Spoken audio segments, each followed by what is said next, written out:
God doesn't respond, your soul starts to unravel in secret. Welcome, wanderer of the hidden path. This is Drunken Philosopher, and tonight's offering is not for the casual listener. This is a message for those who've cried in secret, for those who've asked heaven for a sign and were met with silence. If your prayers have echoed with no reply, you're not cursed, you're being carved. We're going to journey through divine silence, spiritual loneliness, and the sacred art of waiting.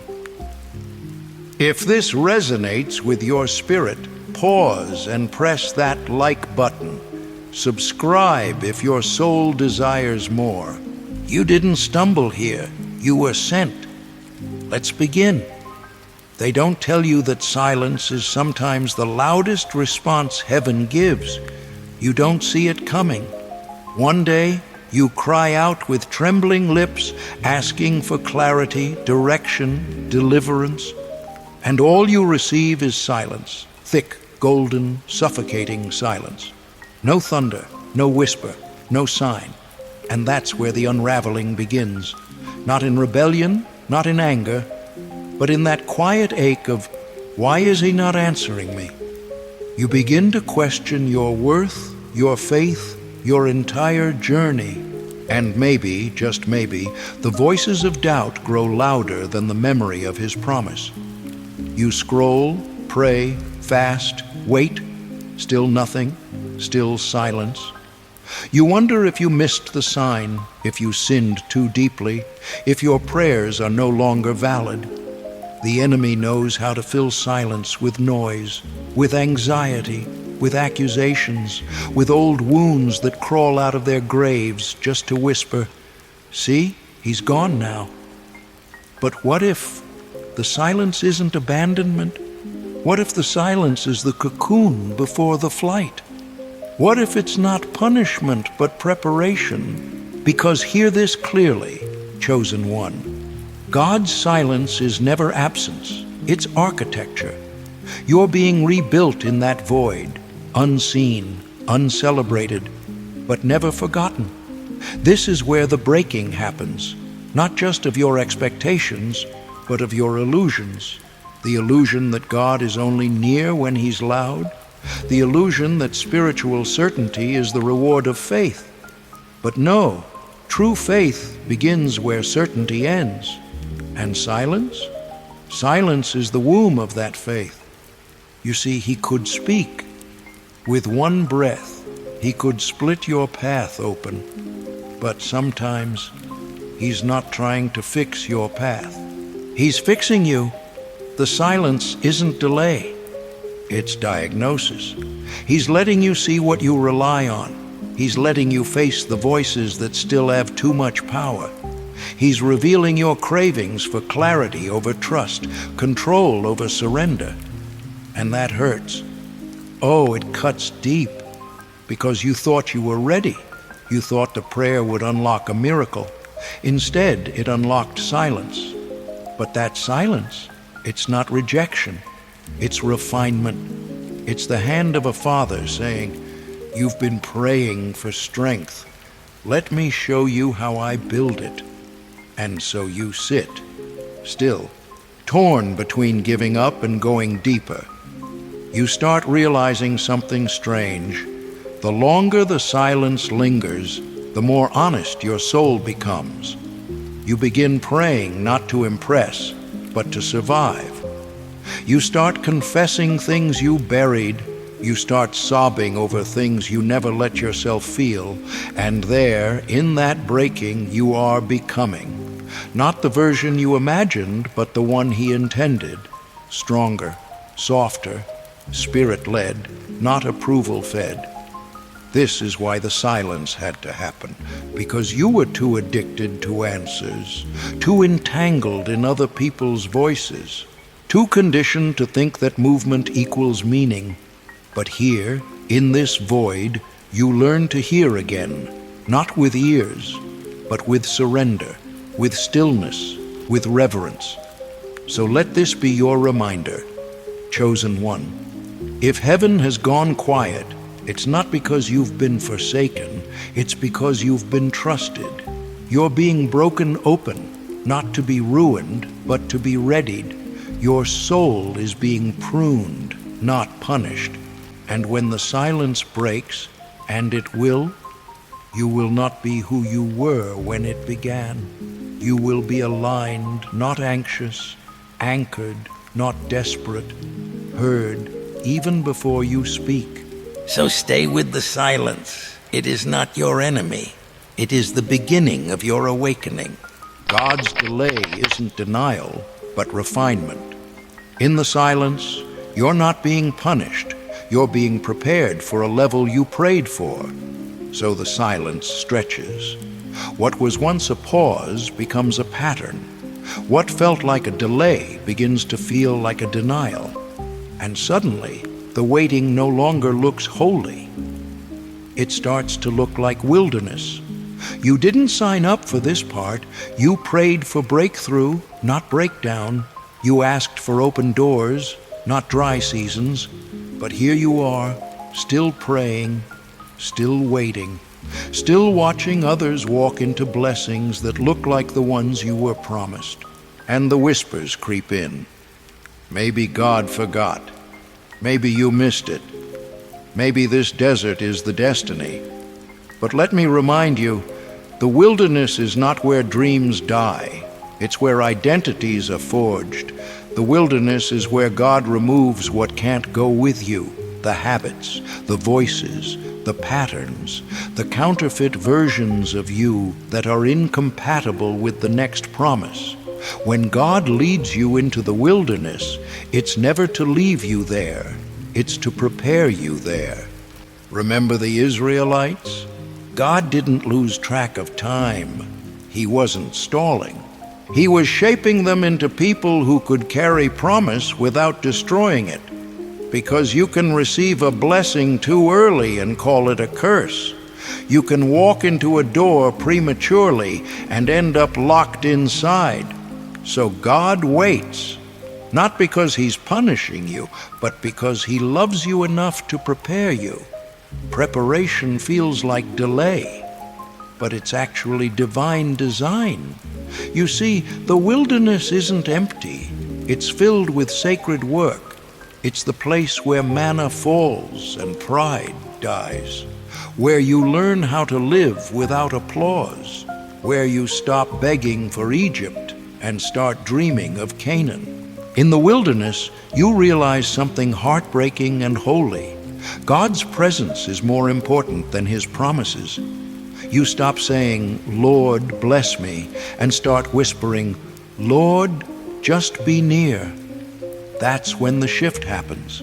You move from demanding answers to desiring alignment, from chasing outcomes to choosing obedience, from needing the plan to trusting the person. Yes, the waiting still hurts. Yes, you still feel forgotten some days, but you begin to see this wilderness isn't punishment, it's preparation with purpose. God is detoxing your soul from urgency, stripping your identity from timelines, training your spirit to stand when nothing moves. And it's in that stillness, that dry, echoing silence, that something begins to bloom, not outside you, but within you. A seed of spiritual maturity, a calm that doesn't need confirmation, a peace that isn't dependent on circumstances, a stillness that doesn't flinch in storms. That's what He's after. Because when you reach the promise, you need to be someone who can protect it. The blessing can only sit on what's been settled. And so, He's letting you be still, letting the questions stir, letting your mind wrestle and your spirit ache, because He knows in the waiting, your real self will surface. And in that moment, when you see who you've become, you'll understand. You weren't waiting on God to move. God was waiting on you to be ready. So don't curse the wilderness. It's the incubator for your next level. Don't despise the dry season. It's watering roots you can't yet see. And don't rush the process. Some promises are too holy to be delivered overnight. You're not being left behind. You're being brought ahead, one silent, sacred, spirit-forming day at a time. So stay. Stay in the wait. Stay with the stillness. Stay in the Word, even when it doesn't spark fire, because soon your wilderness will break open into wonder. True faith is built in the silence between prayers and answers. You begin to trust not what you see or feel, but the character of the one who sees you. Faith is easy when the answers are fast, when the signs are vivid, when the doors swing open and your spirit says, "Yes, that's him." But what about when there's nothing? No confirmation, no prophecy, no gentle wind or fire or earthquake, just stillness. What happens when your faith is no longer fed by miracles, but by memory? When you no longer walk by sight, but by sheer soul muscle? That, my friend, is where real faith is forged. In the quiet, in the fog, in the long valley between Amen and it is done. Because in that valley, you learn what you actually believe, not what you post, not what you recite, not what you sing when the lights are dimmed and the keyboard hums. No, you learn what your soul clings to when heaven feels 10,000 miles away. You learn whether God is still good when life isn't. You learn whether you serve him or what he gives. That's the uncomfortable truth. We say, "God, I trust you." But we really mean, "God, I trust you to do what I expect." And when he doesn't, we spiral. But mature faith says, "I don't feel you, yet I know you're here. I don't see movement, but I trust your character. I don't have proof, but I have history." Because faith is not a transaction. It's not a slot machine where your prayers purchase breakthroughs. It's a posture, a slow, sacred leaning into what you know, even when you can't feel it. Like Job, who said, "Though he slay me, yet will I trust him." Like Habakkuk, who cried, "Though the fig tree does not blossom, still I will rejoice in the Lord." It's radical. It's raw. It's rare. But that's the faith that terrifies hell. Not loud declarations, not Instagram reels, but the quiet resilience of a soul that stays faithful in famine. When you keep sowing seeds without seeing a harvest, when you keep showing up to pray, even when your heart feels numb, when you whisper, "God, I still choose you," through tears. That's sacred, and the enemy hates it, because your silence should have shattered you. The delay should have broken your belief, but instead, it refined it. Now your worship is not hype, it's history. Now your prayers are not performance, they are lifelines. Now your steps are not rehearsed, they are surrendered. This is the soil where unshakable trust grows. This is the place where your spiritual spine is formed. God doesn't test you to torture you. He tests you to trust you. And if you're here, still breathing, still believing, still pressing play on this message with a flicker of hope left in your bones, that means your faith survived the silence. That means the enemy's assignment failed. You didn't walk away. You didn't numb out. You didn't trade surrender for strategy. You waited, weary maybe, wounded perhaps, but still waiting. And beloved, that waiting has not been wasted. The prayers you prayed in the dark, heaven recorded them. The tears you cried with no one watching, the Father bottled them. The days you said, "I trust you," when you had no evidence, those were your truest acts of worship. So don't underestimate what's been built in you. You are no longer a fair-weather believer. You are a storm survivor. And the faith you carry now, it's the kind that parts seas. It's the kind that moves mountains. It's the kind that doesn't need proof to proceed, because you've tasted his silence and still stayed. And that chosen one is faith that makes angels stand in awe and makes demons flee. Heaven's silence is never empty. It's full of direction if you know how to listen. Spiritual sensitivity sharpens when noise fades and divine patterns begin to appear. There comes a strange moment in the journey when you stop resisting the silence and begin listening to it. At first it was maddening. The quiet felt cruel. You begged for signs, cried for clarity, pleaded for any whisper of direction, and got nothing. But slowly, over days, weeks, maybe years, you started to notice something unexpected. The stillness began to speak. Not in words, but in patterns. Not in answers, but in awareness. You began to see things, the way certain doors closed with gentleness, not force, the way some people left, and peace increased instead of pain, the way your own soul began to crave simplicity. Still mornings, honest prayers, silence that didn't rush to be filled. That wasn't coincidence. It was the voice of God learning how to speak to you in a deeper dialect, the language of stillness. You see, when the noise dies, your soul gets loud, and that's where the real conversation begins. It's in the quiet spaces that you start to hear, not just what God says, but how he sounds, not just what you want, but what you really need, not just what the world applauds, but what your spirit actually aligns with, because silence sharpens the senses, and a sharpened spirit doesn't need external proof. It can feel when something is off. It can sense when a room is spiritually noisy. It can discern the difference between a good thing and a God thing. You stop asking, "Is this open door a blessing?" and start praying, "Lord, is this your will?" You stop praying for fireworks and start watching for divine fingerprints, a number repeated, a phrase that keeps showing up, a peace that blankets you unexpectedly.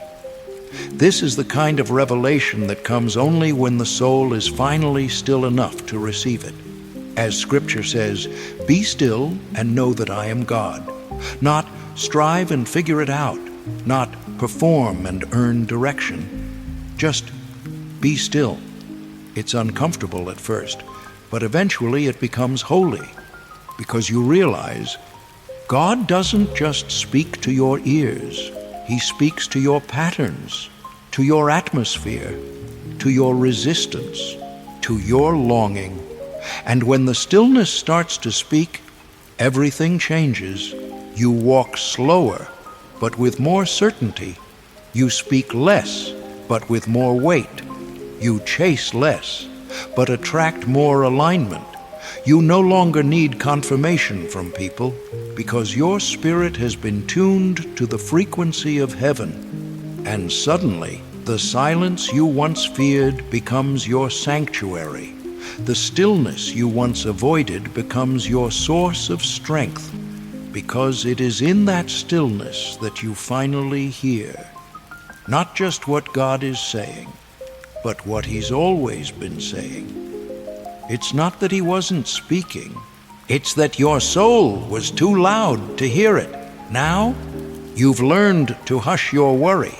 You've quieted the craving for fast answers. You've embraced the slow revelation of truth.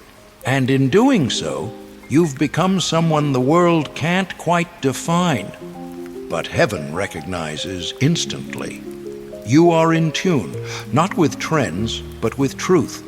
Not with public opinion, but with divine wisdom. Not with urgency, but with eternity. So listen closely. The silence is not passive. It is pregnant with instruction, with healing, with direction. Stillness is not the absence of God's voice. It is the amplifier of it. And those who have ears to hear it best when the world grows quiet. When you stop chasing signs, you start hearing God again. In the silence, you rediscover the whisper of the Spirit, and it changes everything.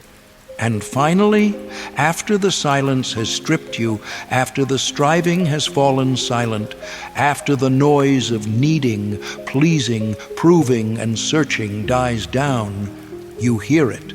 Not a booming command, not a flashing revelation, not a viral prophecy, just a whisper. And somehow that whisper shakes you more than thunder ever did, because this time it's not external. It doesn't sound like the world. It sounds like home. You've spent seasons chasing the next sign, the next confirmation, the next open door that would finally say, "You're chosen, you're ready, you're seen." But now, you don't need the sign. You've become the signal. The confirmation lives in your peace. The alignment lives in your discernment. And the voice of God? It's no longer a distant hope. It's the quiet companion walking with you in the still places of your day. You start to hear him in the decision you almost made but paused. In the person you were about to trust but felt a holy hesitation. In the urge to call, to text, to reconnect, but your spirit said, "Wait." You're no longer led by impulse. You're led by insight, because the voice of God doesn't scream for attention. It waits to be trusted. It speaks once, then watches to see if you're listening. And now you are. You realize it was never about decoding the future. It was about deepening the connection. God wasn't testing your guessing. He was teaching you to listen. And when you do, his voice becomes familiar. Not always comfortable, but always consistent. It calls you out of convenience and into calling. It leads you away from comfort and into courage. It interrupts your preferences to align you with your purpose. And suddenly, that same whisper that once felt like absence becomes your daily bread, your quiet counsel, your midnight anchor. You begin to live from the inside out, not tossed by opinions, not swayed by culture, not even shaken by delays, because you know who's leading you now. And once you've heard the real thing, you stop chasing echoes. So here you are, not with all the answers, but with something deeper, alignment. You've walked through silence, learned the language of stillness, and discovered the voice that was never gone, just waiting. Let this truth live in you. You are not abandoned, you are being attuned. God does not disappear, he draws you deeper. And when the world goes loud again, return to this moment, to this knowing, to this voice, because the one who hears God in the quiet carries unshakable peace in the storm. This is Drunken Philosopher, where silence speaks and the soul awakens.